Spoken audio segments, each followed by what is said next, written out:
Hello, hello, bonjour. Aujourd'hui, Patricia Youssa, je me présente. Je vous appelle aujourd'hui parce que l'heure est grave. L'heure est très très grave et je vais résumer ma présentation avec trois assertions qui m'ont touchée et qui m'ont beaucoup inspiré, sur lesquelles j'ai vraiment réfléchi. Il y en a même quatre. La première, c'est... Attends.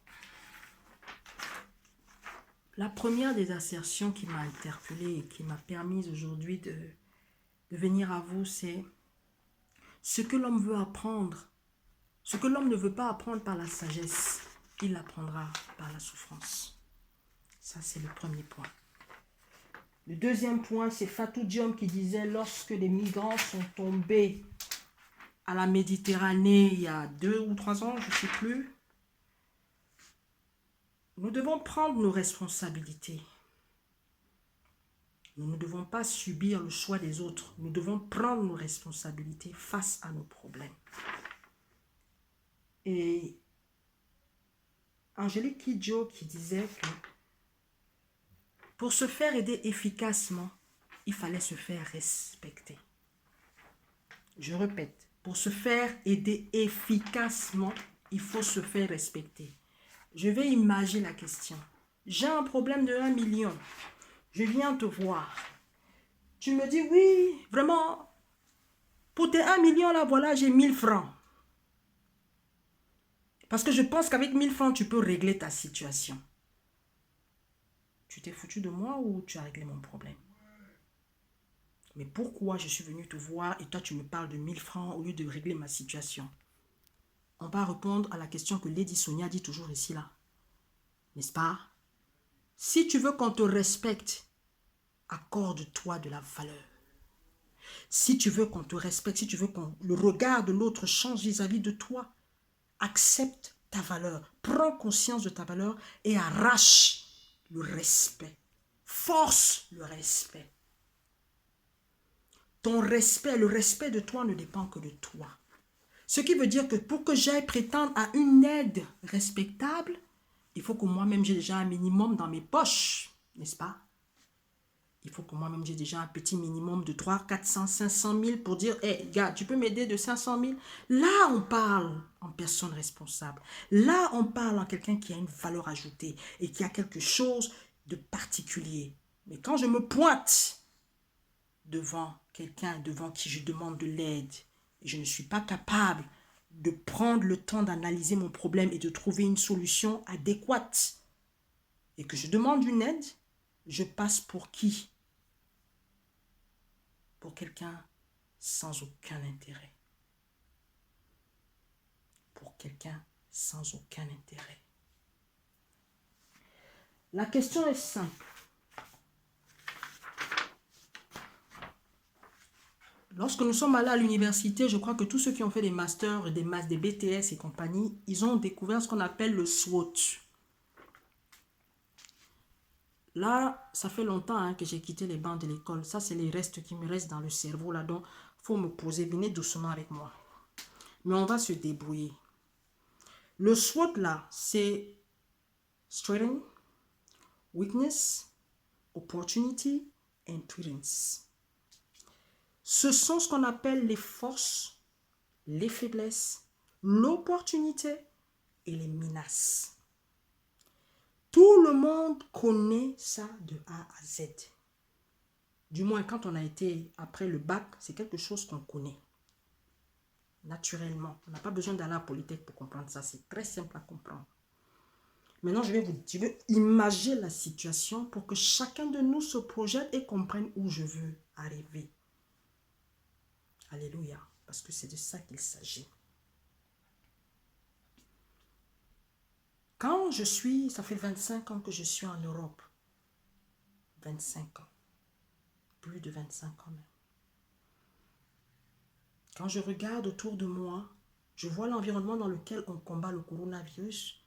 Ce qui me frappe, et ça je vais vous imaginer la chose, c'est que il y a une fondation, il y a des murs et il y a un toit.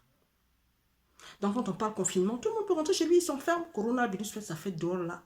Les gens sont en sécurité. Quand je prends le cas de l'Afrique, on est 54 États. Bien aimé, 54 États. Il y en a qui ont... Ils ont compris l'affaire de Fondation Mur et puis toi là. Bien comme il faut. Ça brille même chez eux. Il y a même marbre. Hein. Mais il y en a. Hein. On ne va pas citer les noms. Mais ils se reconnaîtront. Vous entrez dans une maison en Afrique, dans certaines maisons, vous posez le pied, ça dandine. C'est-à-dire que là, il n'y a pas de fondation. Ok? Vous vous retournez pour chercher un mur qui peut vous protéger de la pluie, du soleil. Il y a 2 lignes de parpaing. Quand vous posez la question de savoir, mais il n'y a pas de... Le mur là n'est pas encore fini. Non, tu sais, ici, il fait très chaud. Nous, on est habitués comme ça. Ah! Ok, on ne veut pas blesser les... Et puis quand vous fixez maintenant pour voir s'il y a des portes, vous voyez des formes, vous dites, waouh, c'est peut-être une fenêtre. Vous imaginez la fenêtre et la porte, parce qu'il n'y a rien en fait. Maintenant, faites l'erreur de lever les yeux pour chercher le toit. Faites l'erreur de lever les yeux pour chercher le toit. Vous allez voir 2 tôles se battre en duel et bien pourris qui vont vous regarder, rouillés, qui vont vous regarder. Mais quand il pleut, vous faites comment? Oh, on nage seulement. J'ai dit, Maintenant, on va revenir dans la réalité. Parce que ça, c'est valable pour 44 États. Ok? J'ai fait une proportion pour que vous compreniez un peu la gravité des choses. Et les 10 qui ont le marbre, les murs, les toits là, et Dieu, les derniers cris, on te dit même, il y a même du truc solaire dans ça, tu dis, ils ont compris. Ils avaient la vision. Alléluia. Le problème, c'est que nous sommes dans un continent où les choses sont tellement mal ficelées que même si ces gens devaient se concentrer sur leur pays, protéger les leurs, ça ferait quand même des dégâts. Ça ferait quand même des dégâts. Le défi aujourd'hui est ce que l'opportunité que coronavirus nous offre, parce qu'on va parler du SWOT, c'est que nous soyons unis, que nous soyons une seule voix face à cette pandémie. Nous n'avons pas le choix. Alléluia. Nous n'avons pas le choix. Nous devons faire un bloc pour que, ensemble, nous puissions régler ce problème. Dieu nous a bénis, nous avons des forces, nous avons également des faiblesses. Nous avons cette opportunité d'être unis, de pouvoir se regarder dans les yeux, de vaincre toutes les divisions que nous avons vécues pendant toute cette période. Nous avons l'opportunité enfin de nous regarder. Mon frère, tu es mon frère, je t'aime. Ton problème est le mien. Nous avons cette opportunité-là aujourd'hui. Ne la gâchons pas. Ne la perdons pas de vue. Saisissons-la avec 10 mains. C'est pour ça que j'aime coronavirus. Elle me fait peur, hein. Mais je l'aime. Parce qu'elle me fait prendre conscience de ce que je peux avoir de meilleur en moi. Même si c'est dans la souffrance. Même si c'est dans la souffrance. Elle me fait prendre conscience. C'est-à-dire qu'aujourd'hui, j'ai vaincu cette peur en regardant les choses, en me mettant de l'autre côté. Parce que quand on se met de l'autre côté là, on laisse la peur, on dit non, attends, on ne va pas commencer à trembler parce que là, quand je tremble, je panique, mes neurones se bloquent, je ne comprends plus rien, je deviens comme si mon cerveau était éteint. Donc je préfère laisser cette peur-là là-bas et me concentrer sur les choses qui vont me permettre d'affronter coronavirus avec élégance, avec style, avec classe. Prendre conscience de l'opportunité que Corona m'offre. L'amour de mon frère. La valeur de la vie. La valeur de la vie. C'est de ça qu'il s'agit. Le monde entier s'est incliné face à coronavirus. Être noir n'a plus de valeur. Être blanc, on ne sait même plus ce que ça veut dire. Être chinois, on ne sait plus. Parce que coronavirus nous a mis face à nos responsabilités en disant, vous êtes d'abord humains. Vos richesses ne m'importent peu, je viens, je vous prends. Vos faiblesses ne m'importent peu, je m'en fiche. Vous êtes des humains et vous devez vous apprécier. Et ça passe, ta survie passe par la survie de l'autre. Quand vous prenez cette claque, vous vous dites, oui, il y a un problème. Je ne sais pas ce que j'étais devenue là, mais vraiment, il va falloir que je prenne conscience, c'est grave. Papa Manu est parti, il a brillé de la plus belle manière qu'il soit, par son saxophone. Papa a réussi, il a réuni des races, des cultures différentes. Il a joué auprès des plus grands de ce monde. Aujourd'hui, c'est de lui dont il est question. Il est parti. Mais nous, qu'est-ce qu'on fait pour dire merci, papa? La joie que tu nous as donnée là. La joie que tu nous as donnée. Merci. Je voudrais que ce jour soit marqué dans nos esprits comme celui de la prise de conscience et que chacun de nous prenne conscience que Papa Manu Dibango a prié dans nos cœurs de la plus belle manière. Qui n'a pas chanté Kimbo? Kimbo, Kimbo. Hé, Papa Manu, qui va te remplacer? Qui va te remplacer? Samse mamsa mama kusa, mamse mam. Même père Michael Jackson est tombé dessus, même ça l'a tapé un de ses maçons Joe. Nous-mêmes on a regardé, oui. Non.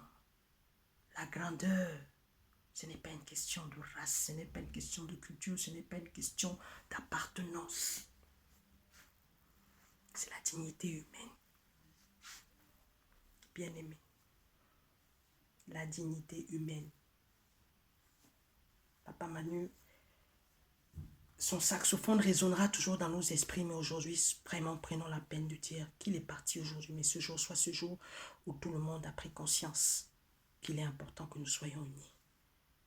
Que cet amour naisse dans le cœur de chacun de nous, avec ce désir ardent de changer les choses, de faire basculer les choses. Il est temps que l'Afrique assume ses responsabilités. Les autres sont en train d'éteindre le feu chez eux.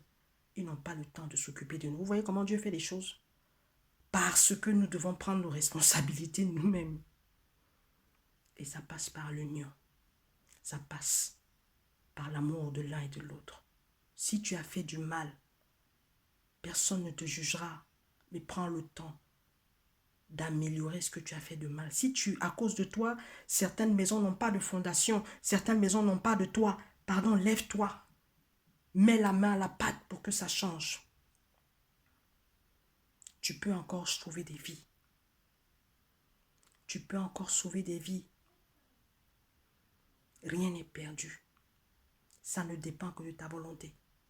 Ça ne dépend que de ton bon vouloir. Cet argent qui est bloqué, on ne sait pas où là. Si tu peux rapatrier cet argent pour aider les gens en difficulté, pardon. C'est le moment. C'est le moment.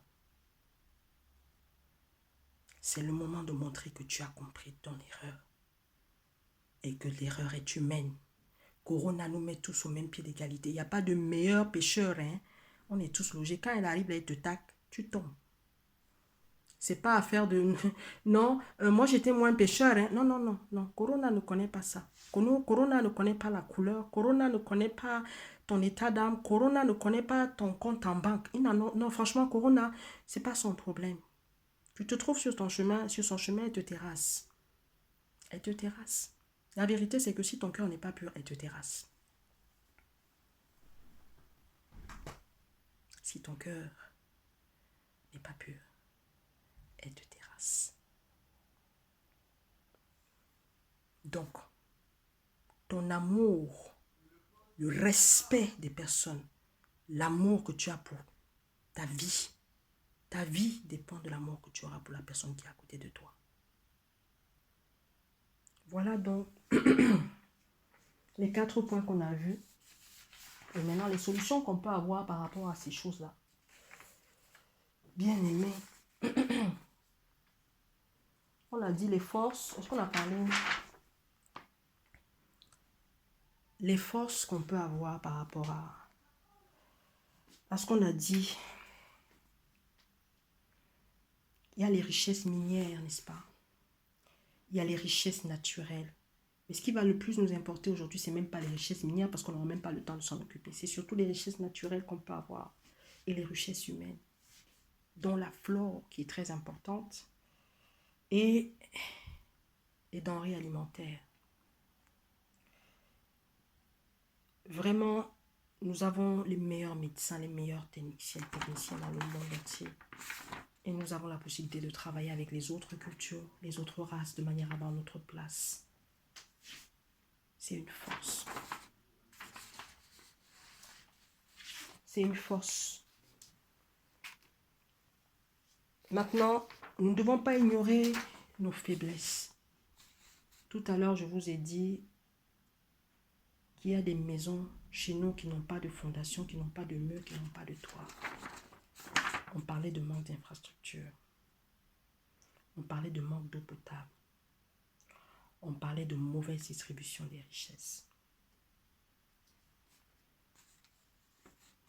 C'est très important ce que je suis en train de vous dire. Nous avons besoin d'un minimum d'infrastructures et en très peu de temps.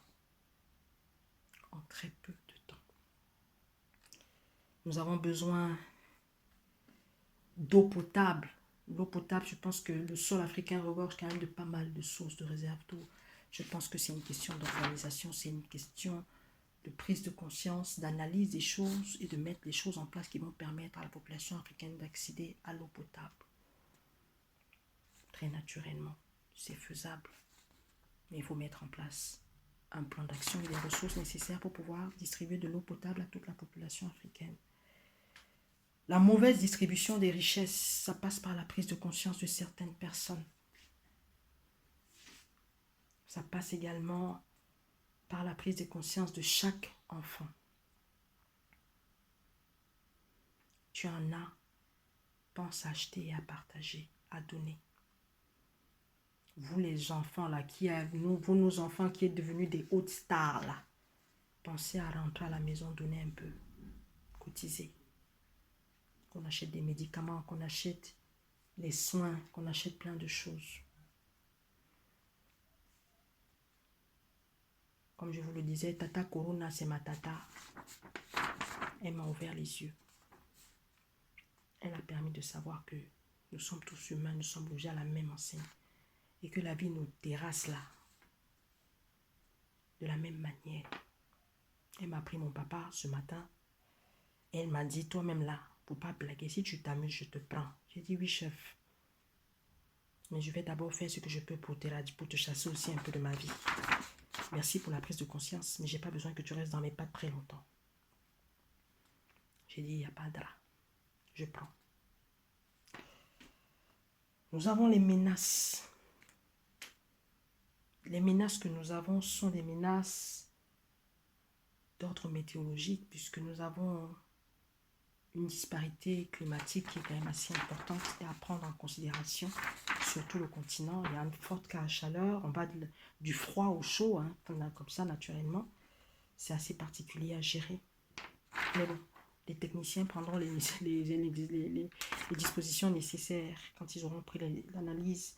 Moi, ce qui m'attire, surtout ce qui me fait peur, c'est les personnes âgées, les personnes à mobilité réduite, les enfants en bas âge, les femmes enceintes.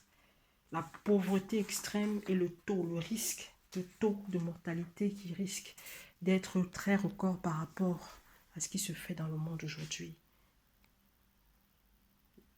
Le continent africain est un foyer très très exposé par rapport à ce qui va se passer. C'est très dangereux. On va avoir carrément des villes qui vont être décimées si nous ne bougeons pas.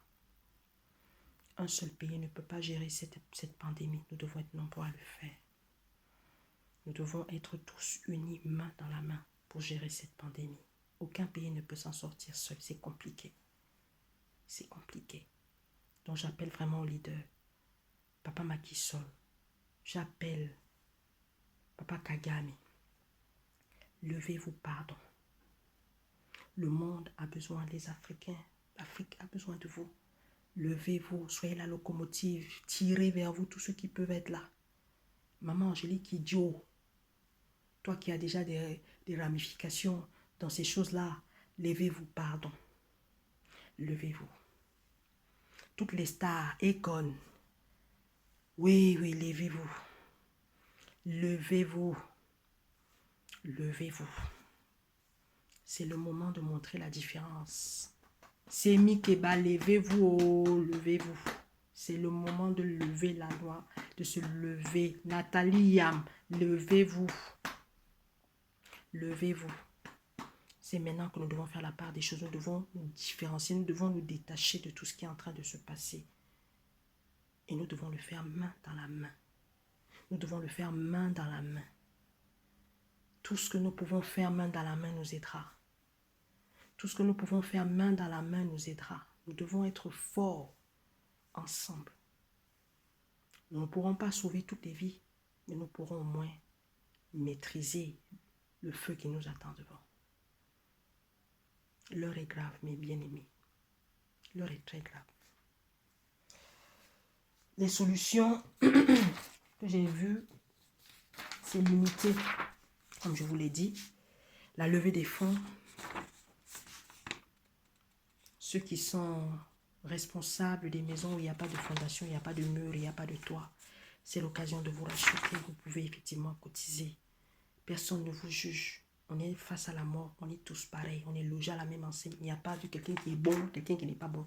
Il y a juste une prise de conscience qui fait que chacun de nous peut rectifier son tir. C'est l'occasion. C'est l'occasion de changer, d'apporter quelque chose de nouveau pour que le monde paraisse meilleur, pour que le monde soit meilleur. Il faut ces fonds pour permettre aux gens, parce qu'aujourd'hui la réalité de certains États africains, certains pays africains, c'est que les gens sortent pour aller chercher à manger parce qu'il n'y a pas de nourriture. La pauvreté est tellement présente que les gens ont besoin de sortir pour aller chercher quelque chose. Il faut s'assurer qu'ils aient ce minimum-là chez eux pendant la pandémie. C'est en ça qu'on a besoin de soins, c'est en ça qu'on a besoin d'argent, on a besoin d'eau, on a besoin de nourriture. Ils ont besoin de nourriture, ils ont besoin d'eau. Je vous laisse, vous les espère à prendre encore tous les éléments en compte. Comment on peut gérer ça, comment on peut s'arranger pour qu'ils aient toutes les zones retirées, tout, vraiment prendre tous les éléments, tous les facteurs qu'il faut pour que les sommes d'argent qui vont être allouées puissent être aidées, puissent être utilisées à bon escient. Chacun de nous est responsable, bien-aimé. Chacun de nous, même par la pensée, c'est ma petite contribution, mais chacun de vous peut rajouter. Chacun de vous peut apporter des choses que je n'ai pas vues. Ne vous contentez pas de ça. C'est une base. C'est une base. Et elle peut être fausse. Chacun de nous doit prendre conscience des réalités. Je ne suis pas sur le terrain. Entre ce que nous pensons et ce qu'il y a sur le terrain là, il y a souvent un fossé. Il peut être de 20% pour certains parce que l'inconnu, c'est généralement quand on fait un projet, représente à peu près 20%. C'est à nous d'aller chercher comment on peut traiter, régler.